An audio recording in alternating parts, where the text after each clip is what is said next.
ये सुख का कोश है, सामान्य नहीं है।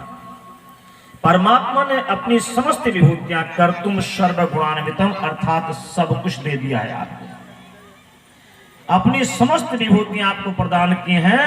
विभूति स्व अगाध दिखाई नहीं दे रहा तो भरोसा नहीं बन रहा। आप कह रहे हैं भाई साहब, आप कह रहे हैं कि भगवान ने सारी विभूतियां दे दी, मेरे को तो यार कुछ नहीं मिला, मैं कंगला घूम रहा हूं साहब, दर दर की ठोकरें खाता हुआ। ये कैसी विभूति भगवान ने हमको दे दी है?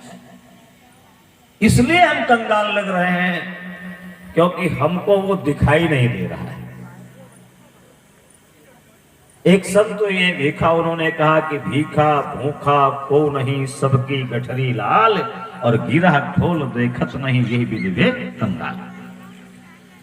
गांठ खोल करके देखने की युक्ति हमारे पास नहीं है, इसलिए हमें कंगाली का रोना पड़ रहा है।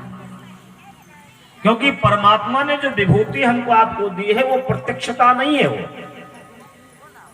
प्रज्ञा पुराण कहते विभूति स्व अदाद बीज रूपे सर्वामुदान्विता, अर्थात बीज रूप में आपको सारी विभूतियां प्रदान कर दी हैं।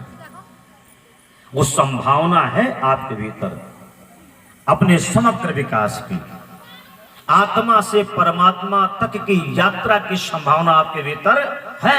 वो बीज रूप में परमात्मा ने प्रदान कर दी। बिल्कुल उसी तरह से जैसे एक बरगद का बीज होता है ना, बिल्कुल छोटा सा राई के दाने से बीज होता है। अगर किसी से ये कहा जाए भाई साहब इस दाने के भीतर एक बहुत बड़ा विशाल काय वट वृक्ष बैठा हुआ है, किसी को भरोसा होगा? भला नहीं होगा ना। लेकिन क्या यह झूठ है? अरे उसी नन्हे से बीज को जब उपयुक्त भूमि मिलती है, दिव्य वातावरण मिलता है, और वो जब प्रस्फुटित होता है, अंकुरित होता है, तो एक लंबे अंतराल के बाद एक विशाल काय वट वृक्ष बन करके खड़ा हो जाता है। ये संभावना उस बीज के भीतर नहीं रही होती तो आज ये वट वृक्ष नहीं बन पाता। तो ये संभावना आपके पास परमात्मा ने बना करके भेजी है। विभूति स्व अदाद बीज रूपे सर्वामुदान्विता, सब कुछ दे दिया है आपके भीतर। मनुष्य का जीवन सामान्य नहीं है मेरे भाइयों बहनों। हमारे यहां शास्त्रों में इसकी महिमा गाई गई है, पुराणों में, धर्म ग्रंथों में इसकी महत्ता पर विभिन्न ऋषियों ने, वेदों ने प्रकाश डाला है।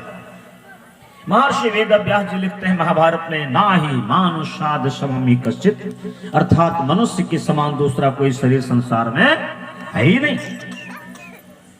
मानस कहते बड़े भाग मानुष तन पावा, सुर दुर्लभ सदग्रंथ गावा।